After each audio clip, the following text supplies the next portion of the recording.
നമസ്കാരം. ഇന്ന് സംസാരിക്കാൻ പോണത് വളരെ ചെറിയ ഇൻകമുള്ള ആളുകൾക്കും അല്ല. ഇപ്പോൾ അത് നമ്മുടെ നാട്ടിൽ പറയണമെന്നുണ്ടെങ്കിൽ ഇപ്പോൾ ചിലപ്പോൾ ഓട്ടോ ഓടിക്കുന്ന ആൾക്കാർക്ക്, അല്ലാന്നുണ്ടെങ്കിൽ ടാക്സി ഓടിക്കുന്ന ആൾക്കാർക്ക്, അല്ലാന്നുണ്ടെങ്കിൽ ഇപ്പോൾ ഒത്തിരി ഡെലിവറി ബോയ്സ് ഉണ്ട്. ഇവർക്കെല്ലാവർക്കും വളരെ ചെറിയ ഇൻകമാണ് കിട്ടുന്നത്. പക്ഷേ ചില ആൾക്കാർക്ക് വളരെ നല്ല ഇൻകം കിട്ടുന്നവരുണ്ട്.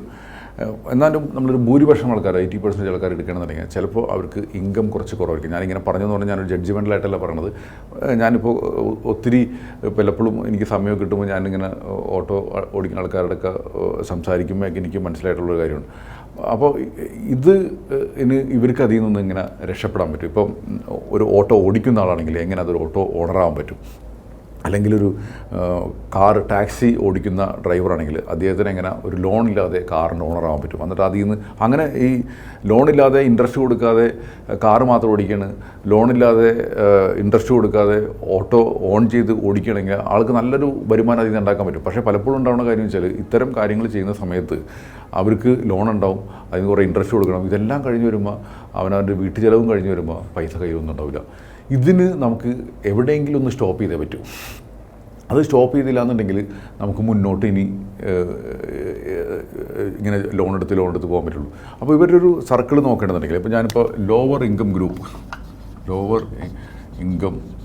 ഗ്രൂപ്പ് എന്ന് പറഞ്ഞു കഴിഞ്ഞാൽ ഇപ്പോൾ ഞാൻ ഇത് കൂടുതലും ഞാനിപ്പോൾ സംസാരിച്ചിരുന്നത് ഓട്ടോ ഓടിക്കുന്ന ചേട്ടന്മാർ, ചില ആൾക്കാരൊക്കെ ഓണേഴ്സാണ്, പക്ഷേ സ്റ്റിൽ അവർക്ക് ഇങ്ങനത്തെ ഒരു പ്രശ്നമുണ്ട്. അല്ലാന്നുണ്ടെങ്കിൽ കാർ ഡ്രൈവേഴ്സ്, അല്ലെങ്കിൽ ഡെലിവറി. അപ്പോൾ ഇത് തന്നെയാണ് ചിലപ്പോഴും ഒരു ഹയർ ഇൻകത്തിൻ്റെ ആൾക്കാർക്ക് ഉണ്ടാവണം. അപ്പോൾ ഇവരുടെയൊക്കെ ഒരു പ്രശ്നം പറഞ്ഞു കഴിഞ്ഞാൽ ഒന്ന്, നോ എക്സ്ട്രാ ടൈം. കാരണം ഒരു ഡെയിലി ഒരു 12 മണിക്കൂറൊക്കെ പണിയെടുത്താൽ മാത്രമേ ഇവർക്ക് ഒരു ആവറേജ് ഇൻകം ഉണ്ടാക്കിയെടുക്കാൻ പറ്റുള്ളൂ. അപ്പോൾ ഇവർ ജസ്റ്റ് ഓണർ അല്ല എന്നുണ്ടെങ്കിൽ, അവർ വാടകയ്ക്ക് എടുത്ത് ഓടിക്കണമെങ്കിൽ, ഒരു ഓട്ടോ വേറൊരാളുടെ നിന്ന് എടുത്ത് ഓടിക്കണമെങ്കിൽ അവർക്കൊരു ഡെയിലി 300 രൂപയൊക്കെ അവർക്ക് കൊടുക്കേണ്ടി വരും. പിന്നെ പെട്രോൾ അടിക്കണം.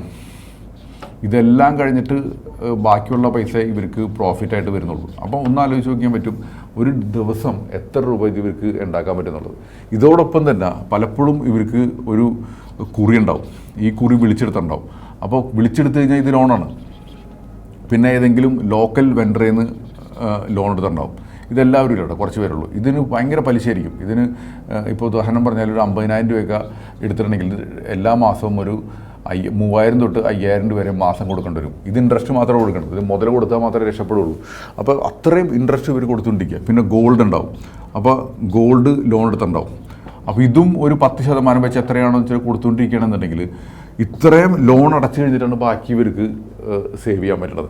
അപ്പോൾ ഇനി ഈ ലോൺ ഏതെങ്കിലും കൊടുക്കാൻ പറ്റാണ്ടാവുമ്പോൾ വേറെ എവിടെയെങ്കിലും എടുത്ത് അഡ്ജസ്റ്റ് ചെയ്യും. ഈ ഗോൾഡ് ലോണിൻ്റെയൊക്കെ പ്രത്യേകം വെച്ചാൽ ഒരു വർഷത്തിലാണ് ഇത് സെറ്റിൽ ചെയ്യേണ്ടത്. അപ്പോൾ ആ ടൈമിൽ കുറി വിളിച്ചെടുക്കുക, ഇതെല്ലാം ചെയ്യുക. അപ്പോൾ അടുത്ത ലോണായി വരും. അപ്പോൾ ലോണിൽ നിന്ന് ലോണിലേക്ക് ഇങ്ങനെ പോയിക്കൊണ്ടിരിക്കുകയാണ്. അപ്പോൾ ഇതിന് ഒരു സ്റ്റോപ്പേജ് വരാത്തടത്തോളം കാലം ഇത് മുന്നോട്ട് പോകാൻ പറ്റും. ഇപ്പോൾ ഞാൻ കഴിഞ്ഞ ദിവസം ഒരു ഓട്ടോ ചേട്ടനെ കണ്ടു. അപ്പോൾ ആൾ ഓട്ടോ ഓടിച്ചുകൊണ്ടിരിക്കുകയാണ്. അപ്പോൾ അതോടെ ആൾ പുറം പാലക്കാട് നിന്ന് എവിടെ നിന്ന് വന്നിട്ടാണ് ഇവിടെ വന്നിട്ട് ചെയ്തുകൊണ്ടിരിക്കുന്നത്. അപ്പോൾ ആൾക്ക് ഓട്ടോ ഇങ്ങനെ ഓടിച്ചുകൊണ്ടിരുന്നതിനുള്ള ബുദ്ധിമുട്ടെന്ന് വെച്ചാൽ സ്റ്റേയും കാര്യങ്ങളൊക്കെ ചെയ്യണം. അപ്പോൾ ഭക്ഷണം വേണം.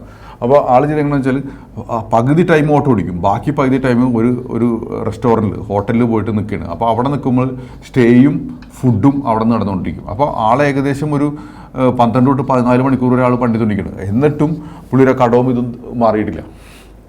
അപ്പോൾ ഈ ഒരു സിറ്റുവേഷൻ നമ്മുടെ നാട്ടിൽ ഭയങ്കരമായിട്ടാണ്. ഇതൊരു ലോവർ ഇൻകം ഗ്രൂപ്പിന് മുകളിലേക്ക് വരാൻ പറ്റാത്തൊരു കുഴപ്പമുണ്ട്. പിന്നെ ഇതെല്ലാം ചെയ്തുകൊണ്ടിരിക്കണത്തിൽ യാതൊരു വിധം ഓർഗനൈസ്ഡ് ആയിട്ടുള്ള ഇൻവെസ്റ്റ്മെൻറ്റുകളല്ല. ഇത് ചിലപ്പോൾ ലോക്കൽ ബാങ്കുകളിൽ നിന്നായിരിക്കും ചെയ്തിരിക്കുന്നത്.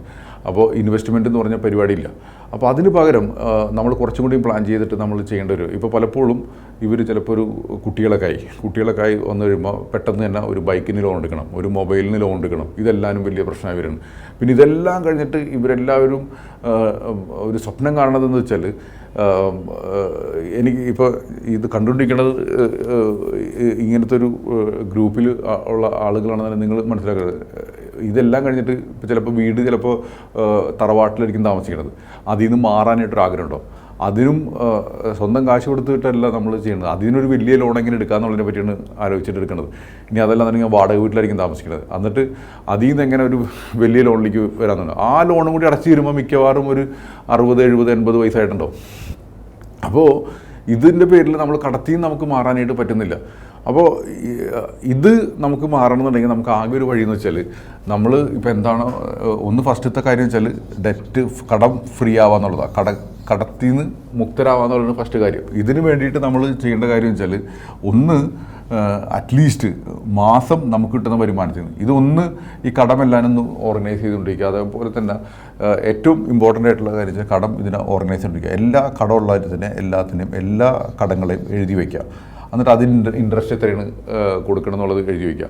എന്നിട്ട് ഏറ്റവും ചെറിയ കട ഏതാണ് അത് ആദ്യം വീട്ടാൻ നോക്കുക. എന്നിട്ട് ആ കടം വീട്ടി കഴിഞ്ഞാൽ ആ പൈസ വേറെ എക്സ്പെൻസിന് നോക്കാതെ അടുത്ത കടത്തിലേക്ക് വീട്ടാനായിട്ട് നോക്കുക. ഇതിങ്ങനെ മാറിക്കഴിഞ്ഞ് ഓരോ കടങ്ങളും മാറിക്കഴിയുമ്പോഴും അടുത്ത പുതിയ കട എടുക്കാതെ ആ കടത്തിന് കൊടുത്തിരുന്ന EMI ഉണ്ടല്ലോ ആ കട എടുത്തിട്ട് അത് പൈസ എടുത്ത് അടുത്ത കടത്തിലേക്ക് കൂട്ടാൻ നോക്കണം. അതോടൊപ്പം നമുക്ക് ജീവിതത്തിലൊരു ലക്ഷ്യം ഉണ്ടാക്കിയെടുക്കണം. ആ ലക്ഷ്യം എന്ന് പറഞ്ഞു കഴിഞ്ഞാൽ നമ്മുടെ ഇൻകം കൂട്ടാനായിട്ട് എന്താണ് വഴി? ഇനി ഒരു ഓട്ടോ ഓടിക്കലാണെന്നുണ്ടെങ്കിൽ എങ്ങനെ ഓട്ടോയുടെ കടം വീട്ടിയിട്ട് ഓട്ടോയുടെ ഓണറായിട്ട് അതിൽ നിന്ന് വരുന്ന ഇൻകം മൊത്തം നമുക്ക് ഇൻട്രസ്റ്റ് കൊടുക്കാതെ നമ്മുടെ കയ്യിലേക്ക് ആക്കാൻ പറ്റും. ഇതിന് വേണ്ടിയിട്ടൊരു പ്ലാൻ ഉണ്ടായിരിക്കണം. അതിന് നമുക്ക് മാസം അറ്റ്ലീസ്റ്റ് ഡെയിലി ഒരു 100 രൂപ എന്നുള്ള രീതിയിൽ സേവ് ചെയ്യാൻ പറ്റണം. ഇത് സേവ് ചെയ്യാനായിട്ട് ഒന്നില്ലാന്നുണ്ടെങ്കിൽ ഡെയിലി സേവ് ചെയ്യാനായിട്ട് ഇത് ബാങ്കിലേക്ക് പൈസ ഇട്ട് വയ്ക്കുക. ഇനി അതല്ലാന്നുണ്ടെങ്കിൽ ഇത്രയും രൂപ ഇട്ട് കഴിഞ്ഞാൽ ഏകദേശം ഒരു 3000 രൂപയോളം നമുക്ക് മാസം നമുക്ക് സേവ് ചെയ്യാൻ പറ്റും. ഇത് ഇപ്പോൾ നമുക്ക് മ്യൂച്വൽ ഫണ്ടിൽ SIP എന്നൊക്കെ പറഞ്ഞൊരു ഓപ്ഷൻ ഉണ്ട്. ഇതിൽ നമുക്ക് ഇൻവെസ്റ്റ് ചെയ്യാൻ പറ്റും. ഈ SIP എന്താണെന്നുള്ളതിനെക്കുറിച്ച് ഇഷ്ടമായൊരു വീഡിയോ ഞാൻ ചെയ്തിട്ടുണ്ട്. അത് നോക്കിക്കൊണ്ടിരിക്കുക. അല്ലാതെ നമ്മുടെ ഓഫീസിലേക്ക് വിളിക്കുക, എന്നിട്ട് SIP എന്താണെന്ന് ചോദിക്കുക, എന്നിട്ട് അതിൽ എങ്ങനെ ഇൻവെസ്റ്റ് ചെയ്യാന്നുള്ളതിനെ കുറിച്ചിട്ട് എത്രയാണോ ഇപ്പോൾ ഡെയിലി 100 രൂപയാണെങ്കിൽ ഡെയിലി 100 രൂപ, അല്ലെങ്കിൽ മാസത്തിൽ ഒരു 3000 രൂപ 2000 രൂപ 1000 രൂപ എത്രയെന്ന് വെച്ചിട്ട് ചെയ്യാം. അപ്പോൾ ഇത് അറിയാതെ കുറച്ച് പെരുകി വരും. എന്നിട്ട് അതോടൊപ്പം ഇൻകം കൂട്ടുന്നതനുസരിച്ചും ഇൻട്രസ്റ്റ് കുറയുന്നതനുസരിച്ചിട്ട് ഈ SIP amount കൂട്ടിക്കൊണ്ടിരിക്കുക. ഇത് നമ്മൾ റെഗുലറായിട്ട് നമ്മൾ ഈ നിലയ്ക്ക് തന്നെ ഇൻവെസ്റ്റ് ചെയ്ത് കഴിഞ്ഞാൽ ഏകദേശം ഒരു 3-4 കൊല്ലം അല്ല 5 കൊല്ലം കഴിയുമ്പോഴേക്കും ഒരു സൈസബിൾ പൈസ ഉണ്ട്, 2-3 ലക്ഷമൊക്കെ ഉണ്ടാവും. ആ പൈസ എത്തിക്കഴിഞ്ഞാൽ പിന്നെ ഒരിക്കലും ലോൺ എടുക്കരുത്. എന്തെങ്കിലും പൈസ ആവശ്യമുണ്ടെങ്കിൽ ഇവിടെ നിന്ന് എടുക്കാൻ പാടുള്ളൂ. അപ്പോൾ ആ ഇൻട്രസ്റ്റ് കൊടുക്കുന്ന ഇൻട്രസ്റ്റ് കൊടുക്കുന്ന പൈസ നമ്മുടെ അടുത്ത് കുറയും തോറും ആ ഇൻട്രസ്റ്റ് കൊടുക്കുന്ന പൈസ മാത്രം നമ്മൾ ഇൻവെസ്റ്റ് ചെയ്തുകൊണ്ടിരുന്നാൽ മതി, നമുക്ക് പൈസ കൂട്ടിക്കൊണ്ടുവരാൻ പറ്റും. ഞാനിത് വളരെ ചെറുതായിട്ട് മാത്രമേ ഇത് പറഞ്ഞിട്ടുള്ളൂ. ഇത് ആക്ഷൻ എടുക്കുക എന്നുള്ളതിൻ്റെ ഏറ്റവും വലിയ കാര്യം വെച്ചാൽ നമുക്ക് കൃത്യമായിട്ട് അറിഞ്ഞിരിക്കണം എത്ര രൂപ നമ്മുടെ മാസത്തെ ചിലവുണ്ട്, എത്ര രൂപ നമുക്ക് ഈ കുറികളായിട്ട് അടയ്ക്കുന്നുണ്ട്, എത്ര രൂപ നമ്മുടെ ലോണുകളായിട്ട് അടയ്ക്കുന്നുണ്ട്. അതിൽ എങ്ങനെ ഏറ്റവും ചെറിയ ലോണുകൾ ആദ്യം കുറച്ച് ലോണുകളിൽ നിന്ന് കംപ്ലീറ്റ് മുക്തരാവുക. ഇതോടൊപ്പം തന്നെ മാസം അറ്റ്ലീസ്റ്റ് ഒരു ഡെയിലി ഒരു 100 രൂപയെങ്കിലും ഇൻവെസ്റ്റ് ചെയ്യാനായിട്ട് തയ്യാറാവുക. മാസം ഒരു 3000 രൂപയെങ്കിലും ഇൻവെസ്റ്റ് ചെയ്യാനായിട്ട് തയ്യാറാവുക. ഇത് ചിലപ്പോൾ ആദ്യം 3000 രൂപ ചെയ്യാമെന്ന് പറഞ്ഞാൽ ചിലപ്പോൾ പറ്റില്ലായിരിക്കും. ചില ആൾക്കാർക്ക് ഇപ്പോൾ തന്നെ ചെയ്യാൻ പറ്റും. ആ പൈസ അനാവശ്യമായിട്ട് ചിലവായിക്കൊണ്ടിരിക്കുകയായിരിക്കും. ഇതിനൊരു തുടക്കം ഇട്ട് കഴിഞ്ഞാൽ ഒരു വർഷം കഴിയുമ്പോഴേക്കും ഓരോരുത്തരുടെയും ഫിനാൻഷ്യൽ സ്റ്റേറ്റ് ഇമ്പ്രൂവ് ആവാനായിട്ട് നമുക്ക് കാണാൻ പറ്റും. അപ്പോൾ ആദ്യം തുടങ്ങേണ്ട കാര്യം ഇതൊക്കെ ഒന്ന് എഴുതി വയ്ക്കുക. എന്നിട്ട് മാസം എത്ര രൂപയാണ് ഏറ്റവും ചെറിയ പൈസ ഇൻവെസ്റ്റ് ചെയ്യാൻ പറ്റണത്, സേവ് ചെയ്യാൻ പറ്റുന്നത്, അത് തുടങ്ങാം. എന്നിട്ട് ഒരു വർഷം കഴിഞ്ഞിട്ട് ഇത് ചെയ്തുകൊണ്ടിരിക്കുക. ഈ ഒരു വർഷത്തിനിടയിൽ നമ്മൾ ചെയ്തുകൊണ്ടിരിക്കുന്ന കാര്യം വെച്ചാൽ എങ്ങനെ എൻ്റെ എക്സ്പെൻസുകൾ കുറയ്ക്കുക, എങ്ങനെ എൻ്റെ ഇൻകം പൂർണ്ണമായിട്ട് എനിക്ക് കിട്ടുന്ന വിധത്തിലാക്കിയെടുക്കുക. ഇത് ചെയ്താൽ തന്നെ നമ്മുടെ എല്ലാവരുടെയും ഫിനാൻഷ്യൽ സ്റ്റേറ്റ് മാറിക്കൊണ്ടിരിക്കും. പലപ്പോഴും നമ്മൾ വിചാരിക്കും എനിക്ക് ഇൻകം കുറവാണ്, അതിൻ്റെ പേരിലാണ് എനിക്ക് കൃത്യമായിട്ട് മാനേജ് ചെയ്യാൻ പറ്റുന്നത്. ഞാൻ ചിലപ്പോൾ 5 ലക്ഷവും 10 ലക്ഷമൊക്കെ മാസം ശമ്പളം വാങ്ങുന്ന ആൾക്കാരെ കാണാറുണ്ട്, അല്ലെങ്കിൽ അത്രയും രൂപ കച്ചവടം നടത്തുന്ന ആൾക്കാരെ കാണാറുണ്ട്.